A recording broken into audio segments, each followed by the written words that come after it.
బంగాళాఖాతంలో అల్పపీడనం ఏర్పడడంతో గత వారం రోజుల నుంచి తెలంగాణలో కురుస్తున్న భారీ వర్షాల కారణంగా ఎన్టీఆర్ జిల్లాకు భారీగా వరద నీరు చేరుకోవడంతో జిల్లా యంత్రాంగం అప్రమత్తమైంది. లక్షలాది క్యూసెక్కుల వరద నీరు గంపలగూడెం, కట్టలేరుకు చేరుకోవడంతో ఆ ప్రాంతంలో ఉన్న గ్రామాల ప్రజలను జిల్లా యంత్రాంగం అప్రమత్తం చేశారు.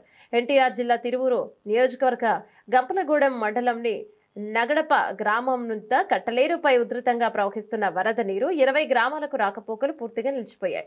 గత 8 సంవత్సరాల నుండి ఇదే పరిస్థితి. కట్టలేరుపై ఉన్న బ్రిడ్జి పూర్తిగా కూలిపోవడంతో ఆ పక్కనే రాకపోకలకు మట్టితో రహదారిని నిర్మించారు. ఆ రహదారి కూడా వరద ఉధృతికి కొట్టుకుపోయింది. పూర్తిగా రాకపోకలు నిలిచిపోయాయి. ఈ పరిస్థితిని గత 8 సంవత్సరాల నుంచి ఇదే విధంగా ఉంది. సంబంధిత అధికారులు వెంటనే స్పందించి ఆ బ్రిడ్జి నిర్మాణాన్ని చేపట్టాలని స్థానిక ప్రజలు కోరుకుంటున్నారు. ప్రభుత్వాలు మారుతున్న ఈ కట్టలేరు బ్రిడ్జి మాత్రం నిర్మాణానికి నోచుకోకపోవడం ఆ 20 గ్రామాల ప్రజలకు తీవ్ర ఇబ్బందిగా ఉంది. ఇప్పటికైనా ప్రభుత్వాలు నిద్రలేసి కట్టలేరు వాగు బ్రిడ్జిని నిర్మించకపోతే భవిష్యత్తులో పెద్ద ప్రమాదం పొంచి ఉందని స్థానికులు ఆందోళనకు గురవుతున్నారు. ఎందుకు